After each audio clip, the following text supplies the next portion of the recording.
नमस्कार मंडळी, मी संध्या सप्रे. कसे आहात तुम्ही सगळे? यूट्यूबवरील अमृताचे डोही या माझ्या चॅनलमध्ये मी तुम्हा सगळ्यांचं मनापासून स्वागत करते. आपण भागवत कथा पुराण बघत आहोत. आजचा भागवत कथा पुराणाचा एपिसोड 23 मी सादर करते. आपला अष्टम स्कंद चालू आहे, भाग दुसरा. यामध्ये आपण काय बघणार आहोत ते आपण बघूया. आपण अमृत मंथनाची कथा बघूया. भगवंतांचा मोहिनी अवतार काय आहे, कसा झाला ते आपण जाणून घेऊ. शिवशंकरांवर मोहिनीचा प्रभाव कसा पडला ते आपण बघूया. कैवल्य उपनिषदामध्ये जे मंत्र आलेले आहेत त्याचा अर्थ आपण समजून घेऊ. मंथनाचा नेमका अर्थ काय हे आपण जाणून घेऊ आणि बरंच काही. भागवत कथा पुराण एपिसोड 23 याला सुरुवात करण्यापूर्वी मी मंगलाचरण म्हणून सुरुवात करते.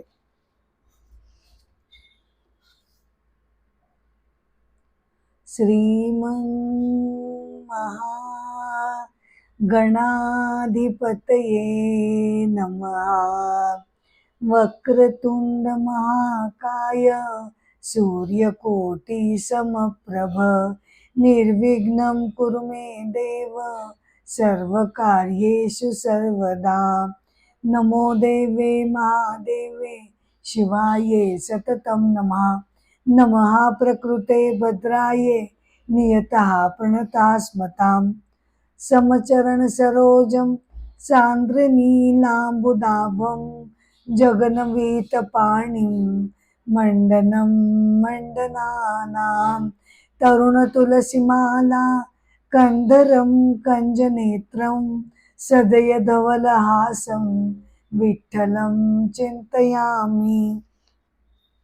आदो देवकी देवी गर्भजननं गोपीगृहे वर्धनं मायापूतन जीवितापहरणं गोवर्धनोद्धारणं कंसच्छेदन कौरवादिहननं कुन्तीतनूजावनम्. एतद्भागवतं पुराणकथितं श्रीकृष्णलीलामृतम्. सच्चिदानन्दरूपाय विश्वोत्पत्त्यादिहेतवे तापत्रयविनाशाय गोविन्दाय नमो नमः. कृष्णाय वासुदेवाय हरये परमात्मने प्रणतक्लेशनाशाय गोविन्दाय नमो नमः. भागवत कथा पुराण एपिसोड 23 अष्टम स्कंद भाग 2. इथे आपण अमृत मंथनाची कथा जाणून घेऊ. एकदा स्वर्गामध्ये दुर्वास ऋषींकडे देवतांनी नीट लक्ष दिलं नाही, त्यांचा अपमान झाला. त्यामुळे ते खूप क्रोधित झाले आणि त्यांनी देवांना शाप दिला. त्यांच्या शापामुळे देव शक्तिहीन झाले आणि असुरांना ही चांगलीच संधी मिळाली. त्यांनी देवांवर हल्ला केला आणि त्या युद्धामध्ये देवांना ते हरवू लागले. सगळे देवदेवता अतिशय दुःखी झाले. काय करावं त्यांना काही सुचेना आणि मग ते भगवंतांची करुणा भाकायला त्यांच्याकडे गेले. त्यांनी सगळं कथन केलं. तेव्हा भगवंत त्यांना म्हणाले की तुम्ही नीट धर्मपूर्वक राहत नाही. तुम्ही ऋषी आले तर त्यांचा आदर सत्कार तुम्ही व्यवस्थित करत नाही. या वेळेला तुम्ही चुकलेले आहात आणि असुर हे शक्तिशाली झालेले. असुरांचा राजा बली हा गुरुभक्त आहे, सात्विक वृत्तीचा आहे आणि धर्माने वागणारा आहे. या वेळेला असुरांवर तुम्ही विजय प्राप्त करू शकणार नाही. त्यामुळे मी तुम्हाला असं सुचवीन की तुम्ही असुरांशी मैत्रीपूर्वक संबंध निर्माण करा. त्यांच्याशी तुम्ही तह करा आणि एक योजना घेऊन त्यांच्याकडे तुम्ही जा. त्यांना तुम्ही असं सांगा की आपण दोघांनी मिळून अमृत मंथनाची योजना आपण दोघांनी मिळून राबवू आणि त्यातून आपल्याला जे अमृत मिळेल ते आपण दोघांनी वाटून घेऊ. त्यांच्याशी नीट समजुतीने वागा, नीट व्यवस्थित बोला की राजा बली या योजनेला तयार होईल. आणि तो जर तयार झाला तर मग तुम्ही क्षीरसागरामध्ये अमृत मंथन करण्याचं नक्की करा. तिथे त्या क्षीरसागरामध्ये तुम्ही वेगवेगळ्या वनस्पती, झाडे, वेली हे सगळं त्याच्यामध्ये टाका. मंदराचल पर्वत जो आहे त्याला तिकडे उचलून आणा. त्यानंतर वासुकी नागाच्या त्यांनी दोरीने आपण तो पर्वत तिथे बांधू. एका बाजूला मी आणि तुम्ही देवगण आणि दुसऱ्या बाजूने असुर उभे राहतील. अशा प्रकारे मंथन सुरू होईल आणि मग त्यातून तुम्हाला अमृत मिळेल. देवतांनी भगवंतांनी जे सांगितलं ते सगळं ऐकलं, मान्य केलं. असुरांच्या इथे गेले. राजा बळीशी नम्रतापूर्वक बोलले. राजा बळीने सुद्धा अमृत मंथन योजनेला आपली संमती दाखवली. मग त्यामुळे देव आणि दानव दोघांनी क्षीरसागरामध्ये वेली, वृक्ष हे सगळे टाकायला सुरुवात केली.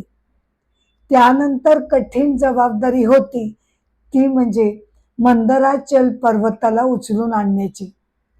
त्या दोघांनी आपल्या सगळ्या शक्तीनिशी जोर लावून, बर का, सगळ्यांनी आपल्या शक्तीनिशी तो मंदराचल पर्वत आणला खरा, उचलून तो आणला खरा, पण कसा बसा अगदी थोड्याच अंतरापर्यंत ते त्याला आणू शकले.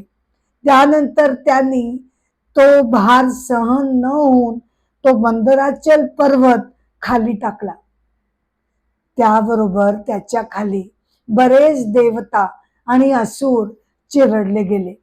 देवता भगवंतांची करुणा भाकू लागल्या. तेव्हा भगवंतांनी करुणामय दृष्टीनं त्यांच्याकडे बघितलं. गरुडावर बसून ते तिकडे आले आणि आपल्या तळहातावर भगवंतांनी आपल्या तळहातावर तो मंदराचल पर्वत उचलला आणि गरुडावर बसून त्यांनी तो क्षीरसागरामध्ये तो स्थित केला.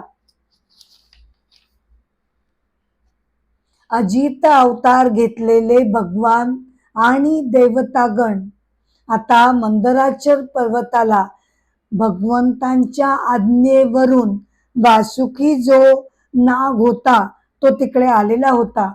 त्या नागाला त्या पर्वताभोवती गुंडाळलं. शेपटीच्या बाजूला देवतागण होते आणि तोंडाच्या बाजूला सगळे असुर उभे राहिले. अमृत मंथन करायला सुरुवात झाली, परंतु प्रथम अतिशय भयंकर असं विष त्यातून बाहेर आलं. ते हलाहल विष होतं. त्याचा गंध सुद्धा एवढा काही विषारी होता की सगळे गुदमरून गेले. कुणाला काय करावं ते कळेना, काहीच सुचेना. तेव्हा मग सगळ्यांना भगवान शिवशंकरांची आठवण झाली आणि ते अत्यंत सामर्थ्यशील असल्यामुळे ते हलाहल पचवू शकतील असं देवतांना वाटलं. ते त्यांच्याकडे गेले आणि त्यांची करुणा भाकली. देवतांकडे अत्यंत कृपाळू दृष्टीनं भगवान शिवशंकरांनी बघितलं आणि त्यांना त्यांचं दुःख भगवेना आणि त्यांनी ठरवलं की आपण हलाहल विष ते पिऊन टाकायचं. त्यांनी पार्वतीकडे बघितलं तेव्हा पार्वती भगवान शिवशंकरांचा स्वभाव जाणून होती. ते अत्यंत करुणाशील वृत्तीचं असल्यामुळे समोर आलेल्या भक्तांची जी याचना असेल ते नेहमीच ते पूर्ण करतात हे पार्वतीला माहिती असल्यामुळे तिनं नाईलाजानं का होईना पण संमती दाखवली. भगवान शंकरांनी ते हलाहल विष घेतलं, परंतु ते गळ्यापर्यंतच त्यांनी ते आणून रोखलं. त्यामुळे त्यांचा कंठ निळा पडला. मग विष एकदा त्यांनी प्राशन केल्यानंतर देवता आणि असुरांनी परत मंथन करायला सुरुवात केली आणि त्या मंथनातून अनेक गोष्टी बाहेर येऊ लागल्या. उच्चैःश्रवा नावाचा उडणारा पंख असणारा घोडा इंद्राला मिळाला. 4 दात असलेला ऐरावत हत्ती हा इंद्राला देण्यात आला. कौस्तुभमणी जो होता तो स्वतःहून भगवंतांकडे आला. लक्ष्मी देवी त्यातून आली तर तिने भगवंतांना वरलं. वारुणी म्हणजे दारू ही असुरांनी घेतली. एकंदर 14 गोष्टी या अमृत मंथनातून बाहेर पडल्या. पहिल्यांदी विष, मग कामधेनू, मग कल्पवृक्ष, घोडा, हत्ती, शंख, कौस्तुभमणी, पारिजात, धन्वंतरी, लक्ष्मी, मदिरा, अमृत, चंद्रमा आणि अप्सरा अशा 14 गोष्टी त्या अमृत मंथनातून आल्या. धन्वंतरी देव जेव्हा मंथनातून बाहेर पडले तेव्हा त्यांच्या हातामध्ये अमृत कलश होता. ते बघताच असुरांनी त्या अमृत कलशावर झडप घातली आणि त्यांनी तो हस्तगत केला आणि एकमेकांशी ते भांडायला लागले. देव अगदी हताशपणानं भगवंतांकडे बघू लागले की हे काय, आम्ही एवढे कष्ट केले पण कलश मात्र असुरांनी झिडकावून घेतलेला आहे. भगवंतांनी त्यांना नजरेनंच आश्वस्त केलं आणि तेव्हा भगवंतांनी मायावी रूपाने एका अत्यंत सुंदर मनमोहक अप्सरा जणू अशा स्त्रीचं रूप घेतलं. तो होता भगवंतांचा मोहिनी अवतार. मोहिनी अवतारामध्ये भगवान तिथे आले आणि असुर त्या मोहिनीला बघून अक्षरशः देहभान हरपले. काय त्यांची सगळी आता काय चाललंय, आपल्याला काय करायला हवंय ही सगळी जाणण्याची समजून घेण्याची बुद्धीच जणू हरपून गेली. वेड्यासारखे ते त्या मोहिनीकडे बघत राहिले आणि म्हणाले, हा अमृत कलश तू घे बर का, हा अमृत कलश तू घे आणि तू सगळ्यांना तो वाटून टाक. मोहिनीनं हसून त्यांना म्हटलं, हे बघा, मी तुमच्याकडे अमृत कलश मागितला नाही, तुम्ही तो स्वतःहून मला दिलाय, त्यामुळे आता मी कुणाला किती देईन याबद्दल तुम्ही तक्रार करायची नाही. आणि मग मोहिनी रूपात असलेल्या भगवंतांनी असा विचार केला की असुर हे त्यांची मूळ प्रवृत्तीच ही अत्यंत दुष्ट आहे, त्यामुळे त्यांना अमृत देणं म्हणजे सापाला विष पाजण्यासारखं होईल. म्हणून त्यांनी काय केलं, देवांना एका रांगेत बसवलं आणि असुरांना त्यांच्या समोर दुसऱ्या रांगेत बसवले. देवांना ती मोहिनी म्हणजेच भगवंत अमृत देई आणि त्याच वेळेला ती अत्यंत मनमोहकपणे हसून असुरांकडे बघत राही. असुरांचं देहभान हरपलं गेल्यामुळे ती नेमकं काय करते हे सुद्धा त्यांना जाणवत नव्हतं. परंतु एका असुराला मात्र काहीतरी गडबड आहे, ही मोहिनी फक्त देवांनाच अमृत देते हे त्याच्या लक्षात आलं आणि त्या असुरानं देवाचं रूपांतर घेतलं आणि सूर्य आणि चंद्र यांच्यामध्ये तो असुर देवतेचं रूप घेऊन बसला बर का. एकेका देवतेला अमृत देता देता या असुरानं जे देवताचं रूप घेतलेलं होतं तिथे मोहिनी आली. तिनं जाणलं की हा मूळचा असुर आहे, परंतु तरी सुद्धा तिनं अमृत त्याला दिलं. त्यानं ते प्राशन करत असताना गळ्यापर्यंत त्याच्या गेलं असेल नसेल तेवढ्यात बाजूला जे सूर्यचंद्र बसलेले होते त्यांच्या लक्षात आलं की नाही, हा देवता नाहीये, हा तर असुर आहे. ते जोरात ओरडले, हा तर असुर आहे, देवतेचं रूप घेऊन तो आमच्यामध्ये बसलेला आहे.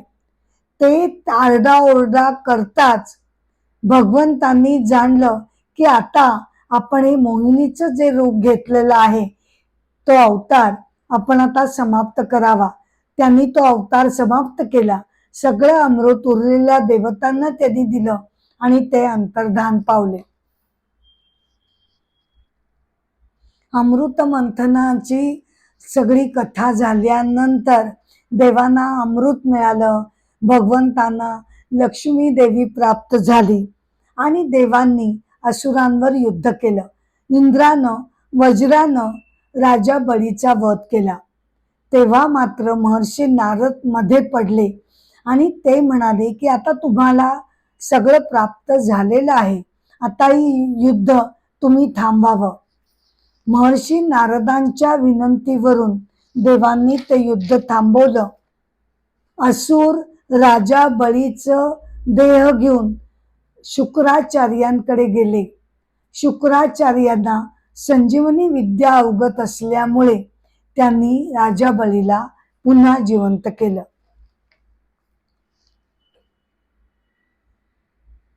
भगवान शिवशंकरांना जेव्हा कळलं की भगवंतांनी मोहिनी रूपाचा अवतार घेऊन असुरांना त्यांनी मोहित केलं, हे जेव्हा शिवशंकरांनी जाणलं तेव्हा त्यांना अतिशय उत्सुकता वाटली. ते भगवंतांकडे गेले आणि म्हणाले की आपण जे मोहिनी रूप घेतलेलं होतं ते आपण मला दाखवावं अशी माझी इच्छा आहे. तेव्हा भगवान हसून म्हणाले, अहो ते जे रूप घेतलं होतं ते थोड्या काळासाठी घेतलेलं होतं. असुरांना मोहित करण्यासाठी ते रूप होतं. ते रूप हे उपासनेसाठी योग्य नाही. भगवंतांनी त्यांना समजावून सांगितलं, पण भगवान शिवशंकरांनी हट्ट धरला की मला ते मोहिनी रूप बघायचंच आहे. तेव्हा मग एका क्षणार्धात तिकडे जादूच घडली. बघता बघता भगवान अंतर्धान पावले आणि तिथे एक अतिशय सुंदर असा बगीचा तयार झाला आणि एक अत्यंत रूपवान सुंदरी तिथे त्या बगीच्यामध्ये आली. हातामध्ये तिच्या चेंडू होता आणि तो चेंडू ती हाताने खेळत खेळत बगीच्यामध्ये अवतीर्ण झाली. भगवान शिवशंकरांकडे बघून तिनं अत्यंत मनमोहक असं स्मित दिलं आणि भगवान शिवशंकर तिच्यावर अत्यंत मोहित झाले. थोड्या वेळाने भगवान शिवशंकर भानावर आले आणि मग ते म्हणाले, हो खरंय, भगवंतांची ही माया शक्ती मोठी प्रगाढ आहे. त्यांनी प्रत्येकाला ते मोहित करतात हे त्यांच्या लक्षात आलं. मग भगवान शिवशंकर पुन्हा आपल्या सहज स्वरूपामध्ये ध्यानस्थ बसले. भगवान शिवशंकर या मोहिनी रूपाने मोहित झाले ही कथा भागवतामध्ये सांगण्याचं कारण म्हणजे भगवान शिवशंकर सुद्धा जिथे तिच्या मोहामध्ये अडकतात तिथे आपल्या सामान्य माणसांची काय कथा आहे. म्हणजेच याचा अर्थ असा की आपण सुद्धा माया, लोभ, क्रोध हे सगळे जे विकार आहेत ते आपल्यावर कधी झेप घेतील हे सांगता येत नाही. म्हणून आपण प्रत्येकाने सावध असायला हवं.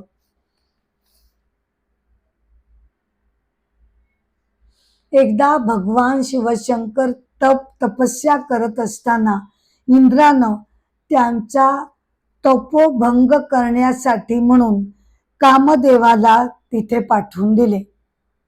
भगवान शिवशंकरांनी आपला तिसरा नेत्र उघडला आणि त्या कामदेवाला जाळून टाकलं.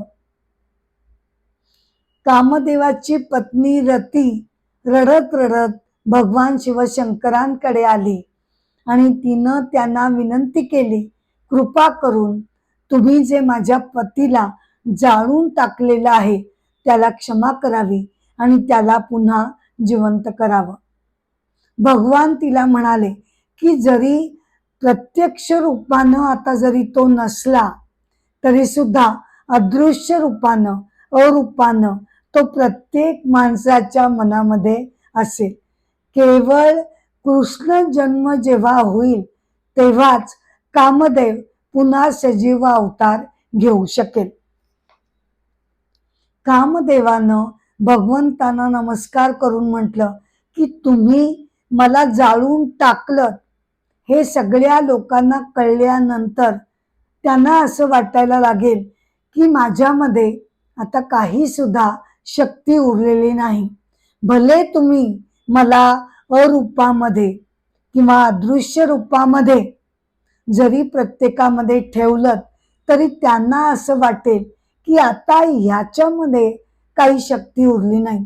त्यामुळे कृपया तुम्ही माझी पूर्वीची शक्ती मला प्रदान करावी. भगवान शंकरांनी दया येऊन कामदेवाला त्याची पूर्वीची शक्ती प्रदान केली आणि अदृश्य रूपानं तो जगतामध्ये भरून राहिलेला आहे.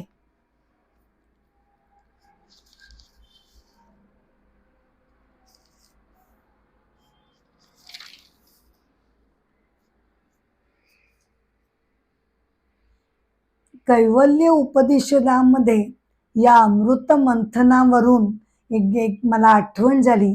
कैवल्य उपनिषदामध्ये या मंथनावरून एक मंत्र आलेला आहे.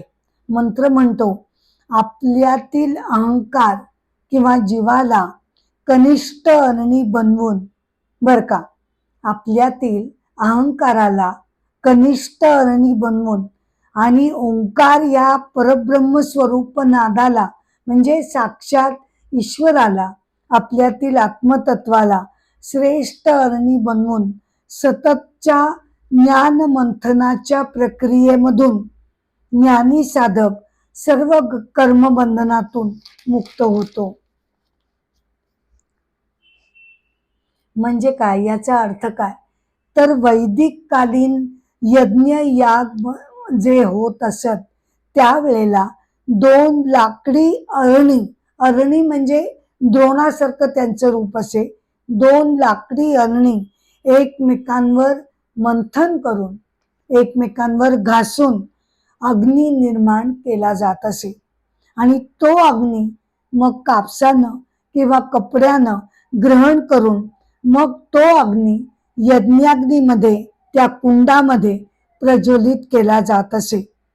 तर त्याचं उदाहरण देऊन हा मंत्र असं म्हणतो की कनिष्ठ अरणी म्हणजे आपल्यातील अहंकार, आपला जीव जेव्हा ध्यानरूपी सततच्या मंथनातून, मंथन इथे काय अर्थ आहे त्याचा, तर ध्यानरूपी मंथनानं घर्षणानं जेव्हा हा जो अहंकार आहे तो जेव्हा ध्यानामुळे आपल्यातील ईश्वरीय तत्वाशी जोडला जातो तेव्हा अहंकार जो कनिष्ठ पातळीवर आहे तो त्या स्तराचा त्याग करून श्रेष्ठ अशा ईश्वरीय तत्वाच्या स्तरावर तो जातो आणि स्वतःच श्रेष्ठ खरं स्वरूप तो अनुभवायला लागतो.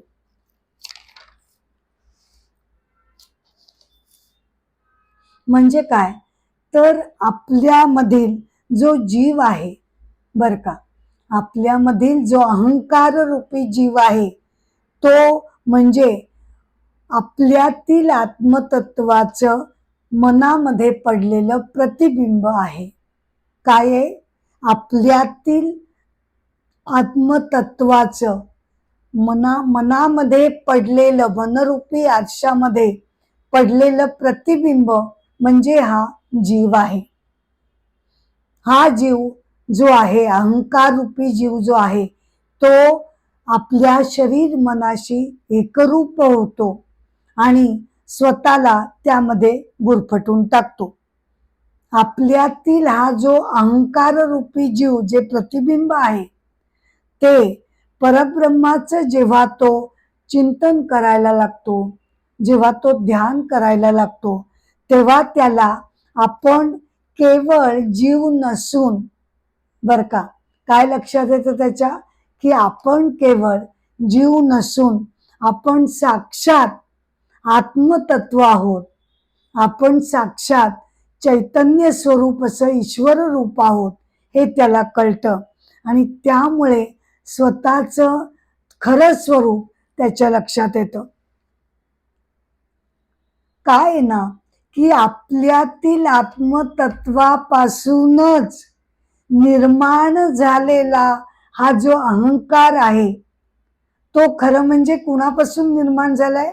आपल्यातील आत्मतत्वापासून. त्याला स्वतःच असं स्वतंत्र अस्तित्व नाही. त्याला जे एक्झिस्टन्स मिळालंय, मीपणा हा जो मी करत असते तो जो सगळा आहे तो उसना घेतलेला आहे. या जीवाला स्वतःच वेगळं अस्तित्व नाही. परंतु विवेक चूडामणीमध्ये विवेक चूडामणीमध्ये आदि शंकराचार्य जशी उपमा देतात ती आपण बघूया की सूर्यप्रकाशामुळेच ढग निर्माण होतात.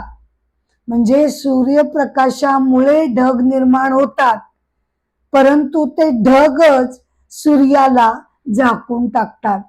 अगदी त्याचप्रमाणे आत्मतत्वापासून निर्माण झालेला जीव हा जीवच पुढे पुढे पुढे पुढे करतो आणि आत्मतत्वाला तो झाकून टाकतो. त्यामुळे आत्मतत्वाला तो मागे टाकतो आणि मी मात्र खरा खरा मी आहे असा तो ओरडत राहतो. म्हणजेच आपल्यामध्ये दोन मी आहेत. एक खोटा मी, उसना मी. कोणता मी? उसना मी. तर उसना म्हणजे उसनं अस्तित्व घेतलेला खोटा मी, छोटा मी, अहंकार रूपी जीव. आणि दुसरा जो आहे तो आहे खरा खुरा मी, आत्मतत्व, ईश्वरीय तत्व जे आपल्यामध्ये आहे ते आहे खरा मी, माझं खरं स्वरूप. पण त्याला बाजूला टाकून हा जो जीवरूपी अहंकार आहे तो त्याला बाजूला टाकतो आणि मीच स्फुरण सदैव चालू राहतं. केवळ ध्यान प्रक्रियेतून, ध्यानाच्या मंथनातून मनुष्याला ही जाणीव होते की माझं खरं स्वरूप हे आत्मस्वरूप आहे. मग अमृत मंथन जी कथा आपण बघितलेली आहे त्याचं तात्पर्य काय? तर अमृत मंथन म्हणजे अंतःकरण म्हणजेच क्षीरसागर. क्षीरसागर म्हणजे दुधाचा समुद्र आणि त्या समुद्रावर भगवान विष्णू शेषनागावर शयन करतात अशी आपली धारणा आहे. हा जो क्षीरसागर आहे तो शांती आणि समन्वयाचं, संतुलनाचं प्रतीक मानलं जातं.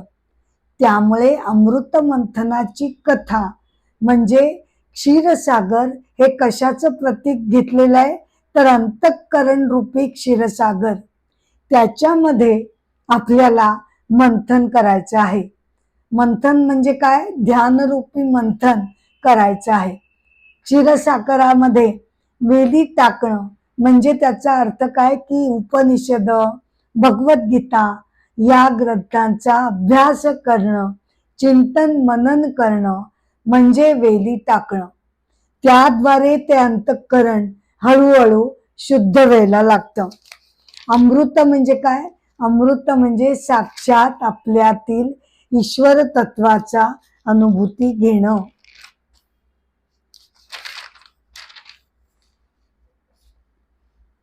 तर अशी ही अमृत मंथनाची कथा म्हणजे थोडक्यात आपल्या मनशुद्धीकरणाची ही प्रक्रिया आपण समजायला हरकत नाही.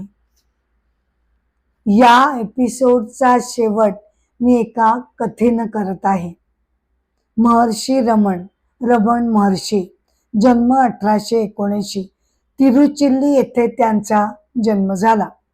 ते 12 वर्षाचे असताना त्यांच्या वडिलांचं निधन झालं. मग तिथून ते मदुराई इथे गेले. ते मंदिरातील एका तळघरामध्ये ध्यानस्थ बसत असत. त्यांना त्या ध्यान अवस्थेमध्ये असा आत्मसाक्षात्कार झाला की मी म्हणजे शरीर आणि मन नसून माझं खरं स्वरूप हे आत्मस्वरूप आहे. त्यानंतर ते घर सोडून गेले. त्यांच्या मातेनं त्यांना शोधलं आणि त्यांचं मन वळवण्याचा प्रयत्न केला, परंतु त्यानंतर ते अरुणाचल डोंगरावर गेले. विरूपाक्ष गुहेमध्ये ते राहू लागले. गणपती मुनी नावाचे विद्वान गृहस्थ रमण महर्षींना भेटले आणि त्यांना या महर्षींमध्ये ईश्वर तत्व जागृत असल्याचं, ते साक्षात ईश्वर स्वरूप आहेत हे त्याची जाणीव त्यांना झाली आणि त्यांनी त्यांचं नाव भगवान रमण महर्षी असं ठेवलं. भगवान रमण महर्षींभोवती अनेक शिष्य गोळा झाले. अत्यंत विद्वान असे ते रमण महर्षी होते.